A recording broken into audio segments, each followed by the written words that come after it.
সবাই যে যার মতো হোটেলে ঢুকে ফ্রেশ হয়ে নিলাম। ফ্রেশ হয়ে নেওয়ার পরে গরম গরম চপ মুড়ি আনা হলো, সেটাই সবাই মিলে ভাগ করে খেয়ে নিয়ে আমরা শুয়ে পড়েছিলাম।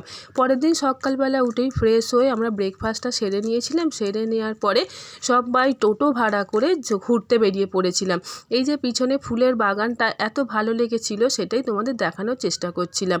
আর এইখানে হয়েছে রাধাকৃষ্ণের একটা মন্দির, খুবই অপূর্ব সুন্দর। সেখানেই ছোট মেয়ে ছুটছে, কারণ আমি ভিডিও করছি সেই কারণে। যে আরেকটু যেতেই আর একটা ফুলের বাগান, এটাই জুম করে দেখাচ্ছিলাম তোমাদের, কত ভালো লাগছিল দেখতে। আর এই হচ্ছে কেলিকদম্ব বৃক্ষ, যার পাশ দিয়ে একটুখানি গেলেই রাধাকুণ্ড। সেই জলে কিন্তু পদধূলি পা ধোয়া যাবে না, আর কুলকুচি করা যাবে না। সেই জল মাথায় নিলে তবে তার মঙ্গল হবে। আর পরের ভিডিও আসছে, এর পরের ভিডিওতে যদি ভিডিওগুলো ভালো লাগে তাহলে একটা লাইক করে সাবস্ক্রাইব করে দিও। বাই।